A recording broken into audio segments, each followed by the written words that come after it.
Now for our short tribute for Mama Bebe. So, pwede pong pumasok, mag-join po kayo dito sa amin para po sa konting pag-alala sa ating pong beloved Mama Bebe. And comforts us with His word. Blessed are the sorrowful, they shall be consoled. In the name of the Father, and of the Son, and of the Holy Spirit. Amen. May you return to Him who formed you from dust of the earth, Mama Bebe. May Holy Mary, the angels, and all the saints come to meet you as you go forth from this life.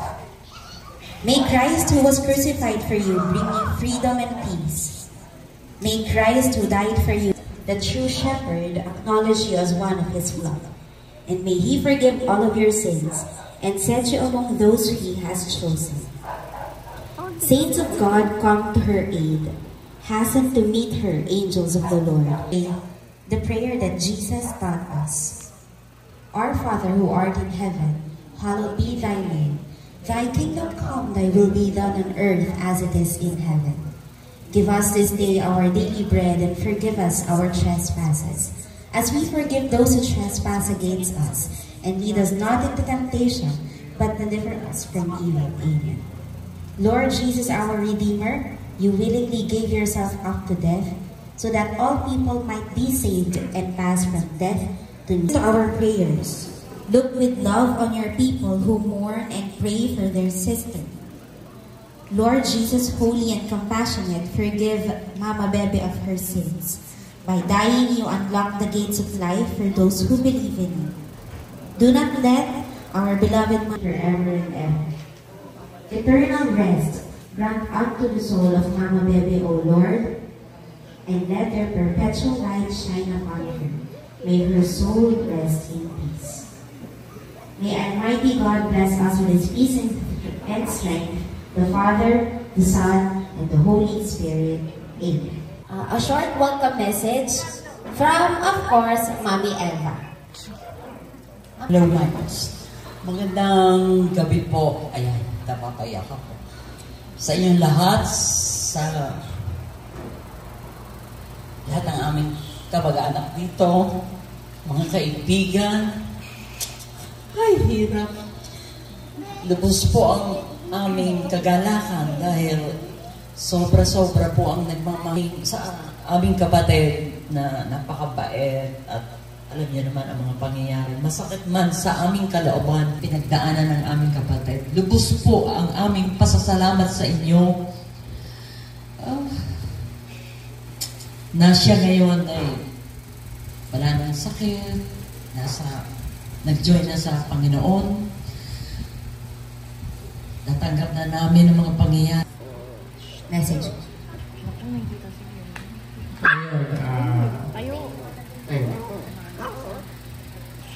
Ayun,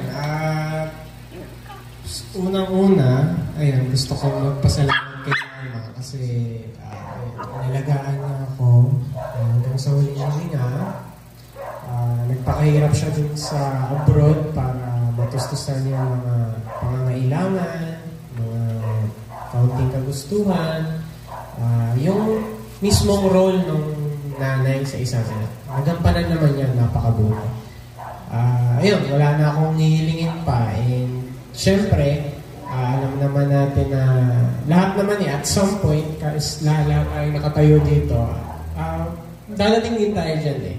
Iba't iba lang yung paraan, iba't iba lang ng mga matatamasa. Pero at some point, dadating din doon. And I'm glad na natanggap niya yun and natanggap din namin na hanggang doon. doon sa natitira niyang lifespan noon is i-enjoy nga namin and huwag namin siya papabayaan.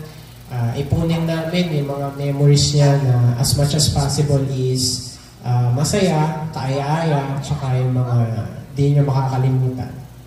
Ayun. Every now and then we find a special friend who never lets us down. Who understands it all, reaches out each time you fall. You're the best friend that I've found.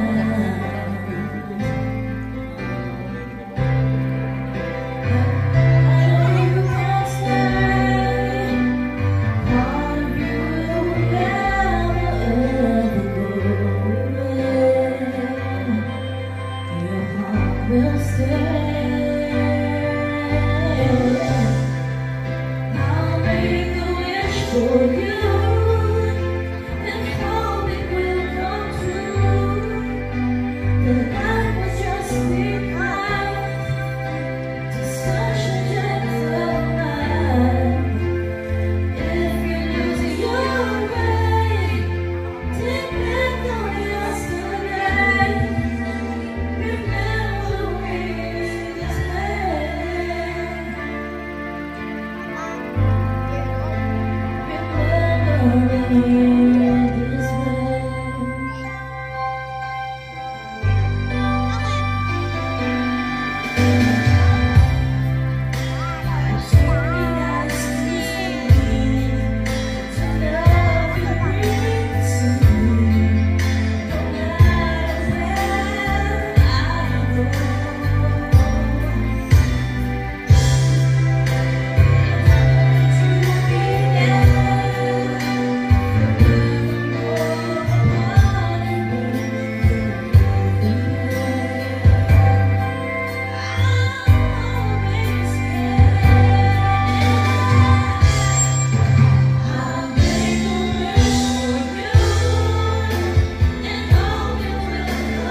Habang inaalala ang lahat ng kanyang mga best moments na tayo ay kasama. At katulad po ng kantang Remember Me This Way, we will proceed with our next live tribute.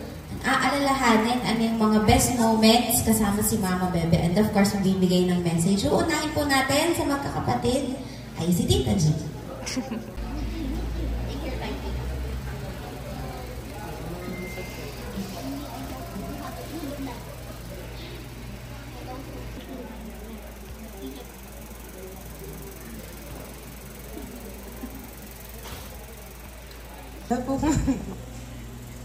Masabi kundi, napakabuti po yung kapatid para sa akin at para sa amin lahat.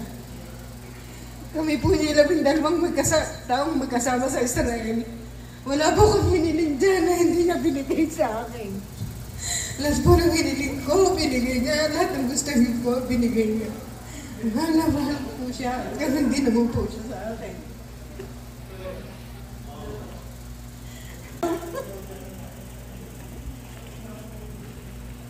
Mahal sa iyo.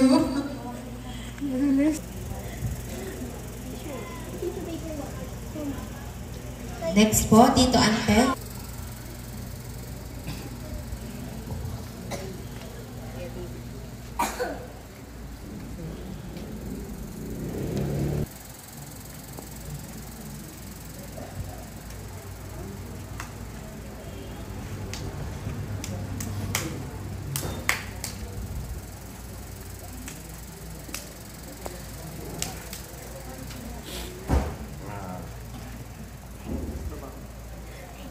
Hello. Good evening po.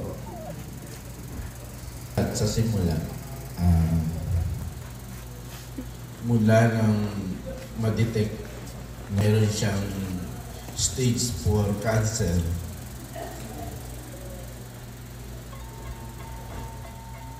hindi ko na siya binitawan.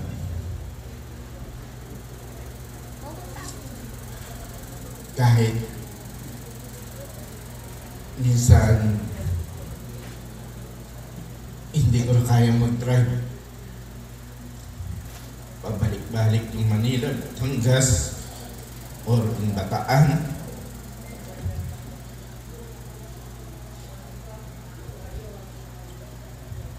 Kasi mahirap yung sabihin ka ng doktor na 3 buwan na lang yung buhay mo. Sa parang po, talastas nyo naman po kami. Wala naman pong ibang inaasahan sa mga ganung bagay, kundi ako lang.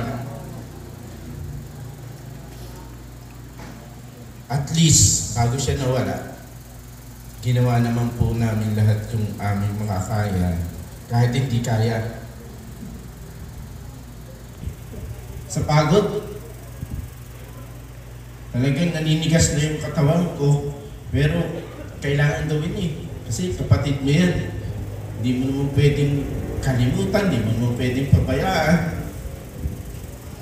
Ang best memories lang, yung ako yung kapatid na unang nagsabi sa kanya na ang buhay mo ay hanggang 3 buwan na lang.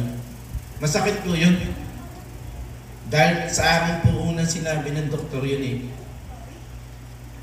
Ni Dr. Cueto. Ang patak ng luha niya, nang malaman niya na siya'y ganun, yun ang pinakamasakit. Sa memory naman, at least, bago siya nakapagpaalam, nabigay ko naman yung kanyang kahilingan na yung gusto niya. Kaming magkakapatid.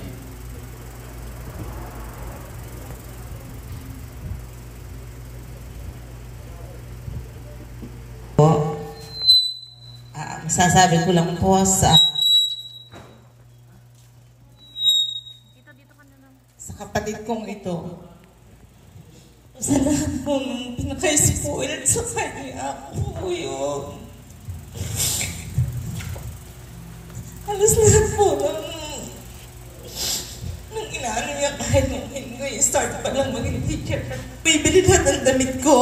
Ayaw niya ako patatalo sa iba. Lagi po siyang umaalala sa akin. Kaso lang po talaga sa magkakapatid. Meron pong ganun eh. Talagang may paborito, may ano. Pero isa po ako talaga sa pinaka-spoil kahit sa anong bagay. Kahit po ako may trabaho, siya po bumibili ng mga gamit ko. Kaya po nung alagaan niya sa akin yung anak niya, 2 kamay ko po namang kinuha. Ako na po naging ina ng kanyang anak. Kaya po hanggang sa huling sandali ng kanyang buhay, kami rin po ang kasama niya. Hindi ko po rin po siya pinabayaan. Inalayan ko rin po siya. Kaya po, napakasakit po sa akin. Pero pasalamat ko po sa kanya. May iniwan naman siyang anak para sa akin. Kung tumalaman ako, siya ang magiging alalay ko. Nagpapasalamat sa kapatid ko niya. Talaga napakabait niya. Hindi po siya talaga tingin niyo suplada, pero maano lang siya magsalita. Mabait po talaga siya. Siya po ay napakamaunawain. Yun na lamang po. Nag-abroad tayo. That's way back. Ako, nauna ho ako sa kanya.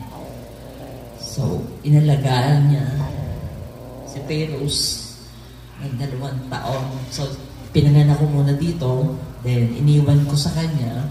Siyempre, nagtatrabaho tayo sa ibang bansa. So, kami mag-asawa. Then, after 2 years, siyempre, ang isip niya para sa kanya. Siya ang nag-aalaga niyan. Siya. Akong una nag-asawa, then yung 3 kong anak, talagang mahal na mahal yan ng lahat ng aking kapatid. Lalo-lalo na siya. Then, suporta, lahat ng napakahirap ipaliwanag. Kaya, pag minsan noon, nagsiselos pa ako, syempre, anak ko parang inaanak ko lang, yung inilabas ko lang. Dumating kami mag-asawa, syempre hindi kasama yan and everything ganon. So, hindi ko rin masisisi yung anak ko because yung hindi ko yan makakalimutan. At huwag kang mag-alala na itong anak mo, yan naman, naandyan naman kami sa kanya na hindi naman siya pababayaan. Mahal na mahal ka namin. Paalam. Lalo na't na-witness ko din yung sasabi ko po siguro sobrang pasasalamat. Lalo na sa mga anak ko, lalo na sa bunso ko na kahit nag-rosaryo siya, pinagbabalat niya sa akin. Nawala rin hanggang ngayon na talagang tinandaan siya ng bunso ko. Wala nang ibang binabanggit kahit nakahiga ng ate, puro tita. Salamat natin, baby, sa lahat ng masasayang memories natin. Ngayon lang po. Thank po sa lahat. Siguro ang anong ko lang po sa ate baby, totoo, napakabait niyang tao. Napakabuti niyang tao. Nakakalungkot yung mga panahon na dinala siya sa para magpa-check up. Tapos yun nga po, pagtawag ng kuryente, binalita niyang 3 months na lang. Parang all her life, nagtiis siya sa abroad. Tapos pag-uwi niya, yung time na dapat, nag-enjoy siya kasama ang pamilya. Ang bilis binawi. Ang bilis nawala. Anyway, sabi naman niya, nung naghihirap siya, binanggit niya sa akin, ano na sa loob niya, tinatanggap niya dahil yun daw lahat ng nais niyang gawin, nagawa naman niya, binigay sa kanya ni Lord. At baby, alam kong masaya ka na, wala na sakit. Maraming salamat sa pagiging mabuti mo sa aming lahat.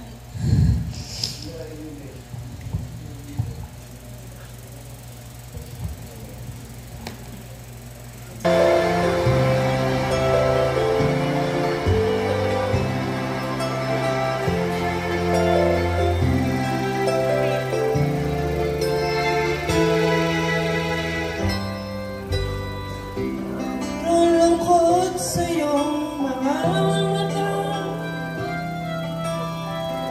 at kay bigat ng iyong dinadala. Kahit di mo man sabihin, paghihirap mo'y nadarama ko rin.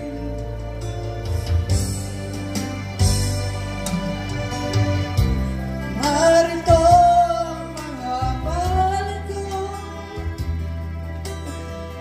handang dumamay kung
Mama, thank you sa lahat. Lahat ng gusto ko binigay niya. Napaka-generous.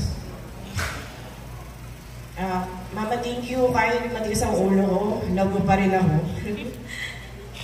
Saka thank you na kung sinampal mo ako dati. Naging mabait ako. Saka sa mga pagkonsinti mo sa akin, dati pag may gusto ko, bibili niya eh. Walang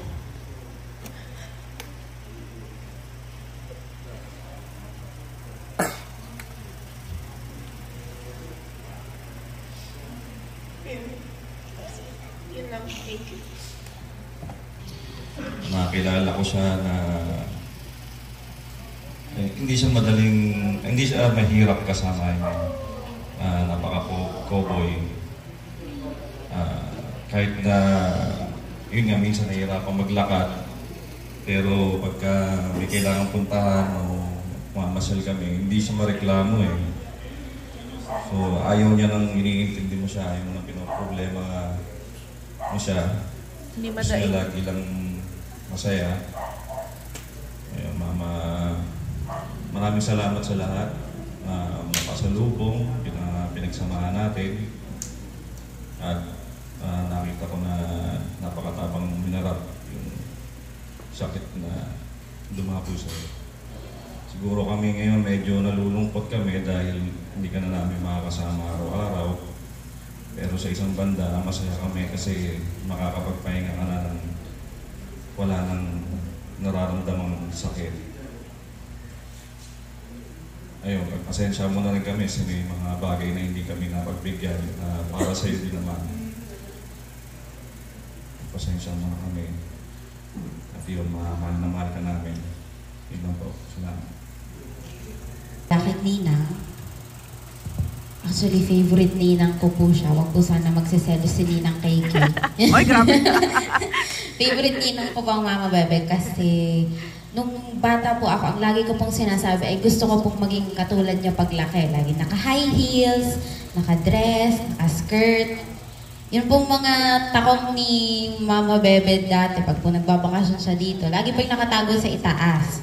Tapos kami po, ako po at saka ang kapatid ko si Bea, kami po ang lagutukan po ang takong doon. Kasi tinetesting po namin ang mga heels ni Mama. Ang tawag sa atin dati nun? Katsa at saka Kasya. Kasya at saka meron pa isa eh. Ayun. Pero hindi po, kahit kailan hindi po ako pinagalitan ni Mama Bebe. Kahit ilang dalaga na po ako, isa po siya sa tumulong para ako po ay syempre makapag-aral din. Tapos po, siya po ang unang-unang bumabati pag ako'y may pinopost, lalo na po pag mga academic achievement o kaya pag may mga napapanalunan po akong singing contest sa Batangas City. Siya po ang unang-unang nag-congratulate, siya po ang unang-unang nag-share. Proud na proud po siya sa akin palagi. Siya din po ang unang naghanap ng boyfriend. Siya po ang laging nagko-comment kung may papakilala na po akong magpapakasal na daw po ba ako, ganyan. Pero lagi niya din pong sinasabi na ang lagi niya pong tatid kung papabayaan si Mama at si Papa. Tapos, isa din po sa pinaka-favorite kong memory ay nung graduate po ako, siya po ang unang-unang nagregalo sa akin. Ako po kasi ay K-pop fan. Tapos may magko-concert po dito mga Koreano, ganyan. Kalahati po nung gusto kong ticket, nabasa po ni Mama na gusto kong umaten. Tapos yun, nagpadala na, nakita niya daw po yung post ko, tapos nagpadala na lang po siya ng kalahati po ng gusto ko. Tapos isa po siya sa mga naging instrument para po dun sa core memory ko na yun. At saka po, umuwi na po siya dito. Tuwan-tuwa po. Favorite nga po ang reaction ni Mama Bebe yung buwisit ka. Isa po yun sa mga endearment terms na ginagamit ni Mama pag gusto niya pong makipaglokohan sa amin. Tapos po, ayan, ako din po ay super spoiled. Pag po may nalaman siyang gusto kong bag, gusto kong sapatos, gusto kong damit, siya po isa po siya sa mga unang-unang nagbibigay yung kanya po mga favorite na gamit. Pinasa niya din po sa amin ni Ate Bea. At hindi lang po sa mga material na bagay ako nagpapasalamat Mama Bebe, pero Yung mga late night chikahan po, lagi niyo po kasi ako sinichika sa mga boyfriend ko, ganyan. Siya pa sumichika sa akin again, kaya nag-a-advise na din po. Nina, at sana po ay kahit hindi kami lagi mong kasama ay nung mga huling linggo o araw po ay napakita namin kung gano'n ka po ka-special sa amin at kung gano'n ka po namin kamahal. At kung gaano po kami ka-proud sa kung ano po ang mga na-achieve niyo sa buhay at ano po mga naibahagi niyo sa amin at kung paano niyo po nilabanan yung inyong sakit. Sana po ay makapagpahinga kayo ng mabuti, makapag-beauty rest. Dinadala dito ng aking mama para po magbakasyon. And pag po si Mama kapag ka po kami lang dalawa ni Mama Bebe, nakanta pong mama, tas ako nasayaw. Kahit alam ko nga word kanya, lolo ko na ako sayaw pa din ang sayaw. Dahil gusto ko din naman pong sumaya. Tapos nakikita ko po ang mama ay masaya naman po sa aking ginagawa. Tapos kada gising ko po dati, natatandaan ko po, nagtitinda po sila ng halo-halo doon sa may tapat.